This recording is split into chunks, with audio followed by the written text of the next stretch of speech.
Dia terperosok di antara, dia tidak jatuh ke jurang, tidak, tapi dia di antara ranting-ranting pohon-pohon besar. Posisinya tertidur. Energi negatif itu akan mempengaruhi kita untuk ikut jalan yang tersesat atau berpisah dari teman-teman, sehingga dia menuntun kita untuk ikut di dalam energi dia. Seperti ada yang menutup adik ini, tidak bisa dilihat orang gitu. Dapat info harus sudah ditarik turun semua karena dari pihak keluarga, sepertinya dari pihak keluarga sudah mengikhlaskan, merelakan anaknya. Jadi mungkin saya pun ditutup sampai di sini saja.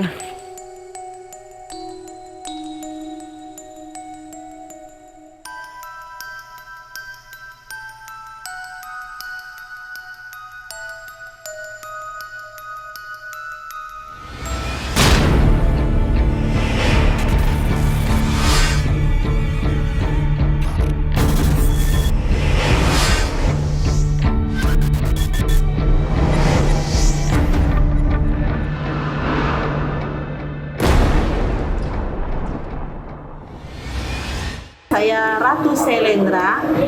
Pada kesempatan hari ini saya ingin mencoba dan melihat, dan sebelumnya saya ucapkan sangat prihatin terhadap kehilangan adik Sofik Ridan di Gunung Slamet.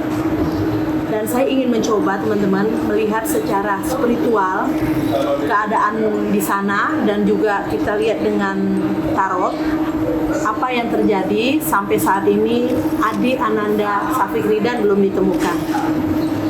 Oke ya teman-teman ya, ini mari kita lihat dulu mungkin secara spiritual dulu ya, secara spiritual.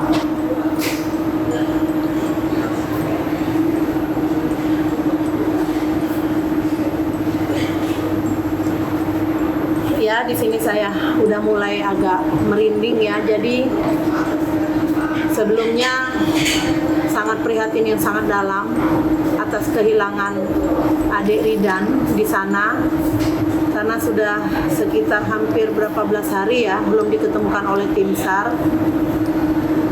Semoga, saya sih berdoa semoga beliau masih dalam keadaan baik-baik saja sampai saat nanti diketemukan. Tapi bila memang udah Allah berkehendak lain, ya mari kita berdoa bersama-sama. Dan teman-teman, yang saya tengok cuaca di sana kurang baik dengan keadaan Ananda yang dia sangat membutuhkan pertolongan. Ya ini kita kontak batin ya, saya terasa agak merinding ya. Bagaimana ya mengungkapkannya, semua itu rahasia Allah, cuman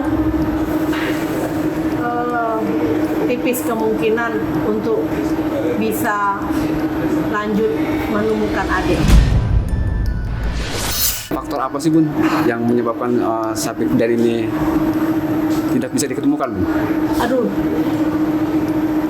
ini kok kayaknya berat ya. Saya tuh terasa kayak badan saya jadi kayak bergetar. Memang pertama dia salah arah. Yang kedua saya tengok ya adik mungkin dia terpisah dari teman-temannya. Dan juga di situ aura mistisnya sangat berat yang saya lihat di sana. Aura mistisnya sangat berat sekali, Bang.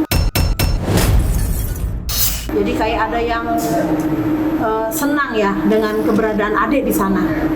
Cuman ya saya pengennya supaya semoga sih kalaupun tim SAR memberhentikan pencarian, saya pengennya berdoanya beliau diketemukan walaupun setelah tim SAR itu memberhentikan pencarian juga tetap diketemukan. Insya Allah saya coba nanti akan bernegosiasi dari sini. Mungkin saya berusaha bisa untuk berkoordinasi dengan penjaga-penjaga di sana ya. Semoga adik ini diketemukan ya. Cuman kok rasanya berat saya melihatnya, sedih ya Bang. Gimana ya? Ya semua rahasia Allah, semoga adik baik-baik saja, itu doa saya. Bunda bisa trauma kondisi sapi dan sekarang ini Bun, yang Bunda rasakan dari vision Bunda nih. Yang saya tengok, kamu percaya nggak dari mulai kamu komunikasi dengan saya ini sedikit-sedikit bulu kuduk saya merinding, sedikit-sedikit bulu kuduk saya merinding, menandakan bahwa keadaan di sana itu tidak baik-baik saja. Saya tengok tidak baik-baik saja. Dia sangat butuh pertolongan pada saat mungkin hari ketiga dan hari keempat. Nah, sekarang udah berapa hari ini belum ada kabar. Cuaca yang sangat tidak baik itu berada di sekitar dia. Kedinginan, terutama dia itu kedinginan, Bang. Yang saya tengok kedinginan. Kita tahu Gunung Slamet kan ibaratnya banyak mistis. Menurut Bunda, dia ada di dunia lain apa masih ada di Gunung Slamet deh? Apa di bawah makhluk tak kasat mata, Bun?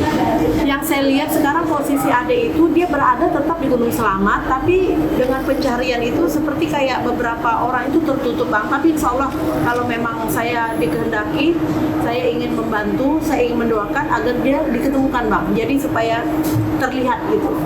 Bun. Seperti ada yang menutup Ade ini tidak bisa dilihat orang gitu. Hey guys, pencarian hari ini belum ada titik terang. Kita sudah nyusur dari pos 9 ke bawah ini. Kita mau ngopi dulu. Kita memang basicnya sudah di gunung ya. Udah biasa untuk melintasi hutan-hutan belantara kayak gini. Insya Allah kita masih waras, masih aman gitu. Doakan saja semuanya. Ya. Tuh, view-nya mantap kan? Kita nggak tahu ini di mana. Bun, apakah ada faktor sesuatu hal yang ganjil yang membuat para pencari ini berhenti, Bun? Ada faktor lain nggak, Bun? Mungkin karena udah terlalu lama pencarian dan mungkin juga ada sesuatu tentang cuaca atau bagaimana. Ada waktunya jeda untuk mencari orang itu, mungkin ada SOP-nya, kita kan nggak tahu ya, Bang. Cuman maksud saya ya semoga lah kalau memang betul ada kekuatan mistis yang memberikan yang ikut campur dalam pencarian ini, saya semoga bisa bermediasi untuk supaya Ade ini cepat ditemukan. Walaupun tim SAR udah memberhentikan, ya kita semoga pada saat ada pendakian lain atau menemukan Ade. Kita tahu kalau Budi naik gunung itu kan ada pantangan, punya apa nggak Iya. boleh melakukan sesuatu yang dilarang atau berucap yang tidak baik. Bisa pengaruh kali, Bun? Bisa karena hilangnya si sapi ini, Bun? Kalau saya lihat dari segi spiritual, kalau mengenai tentang seperti pantangan-pantangan itu mungkin bisa juga masuk di dalam kategori seperti itu. Tapi kalau misalnya kita tidak berbuat apa-apapun, kalau memang ada makhluk atau energi negatif atau penguasa yang menyenangi kita juga nggak bisa nggak bisa menghindar. Nah, jalan satu-satunya memang di dalam perjalanan mendaki gunung itu, hati itu tetap kita harus berdoa kepada Allah Subhanahu Wa Taala, tetap berdoa dengan iman kita yang kuat, tidak boleh kosong, karena dia akan masuk, energi negatif itu akan mempengaruhi kita untuk ikut jalan yang tersesat atau berpisah dari teman-teman, sehingga dia menuntun kita untuk ikut di dalam energi dia.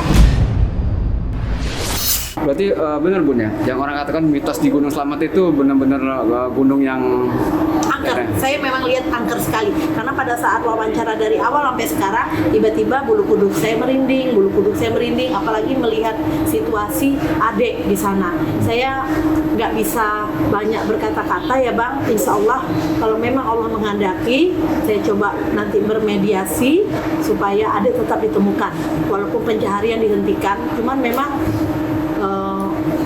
kecil kemungkinan, ya gimana ya, semuanya rahasia Allah, tapi ya saya nggak bisa berkata-kata lagi. Dia udah kedinginan udah udah lemah kondisinya beliau. Itu dia kondisinya, posisi yang Bunda lihat sekarang pisen Bunda nih. Ada di jurang, di tepian apa di Saya tengok pohon? ya, dia terperosok di antara dia tidak jatuh ke jurang tidak, tapi dia di antara ranting-ranting pohon-pohon besar.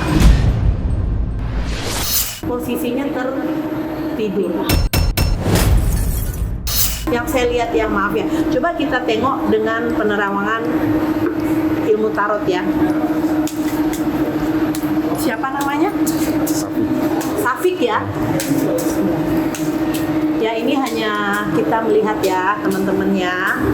Semuanya milik Allah, kita hanya berusaha untuk melihat keadaan adik. Oke. Saya ambil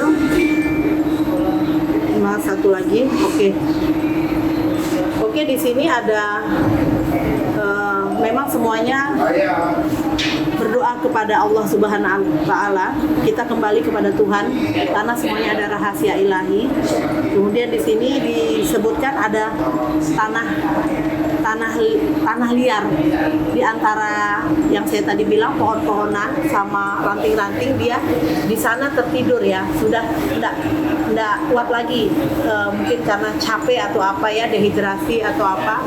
Ini kemudian kita tengok satu lagi, kita ambil nih, alam semesta tuh, saya merinding. Hanya Allah yang akan memberikan jalan terbaik untuk kita semua dan adik. Alam semesta, kita berdoa ya teman-teman ya, amin ya robbal alamin. Terima kasih.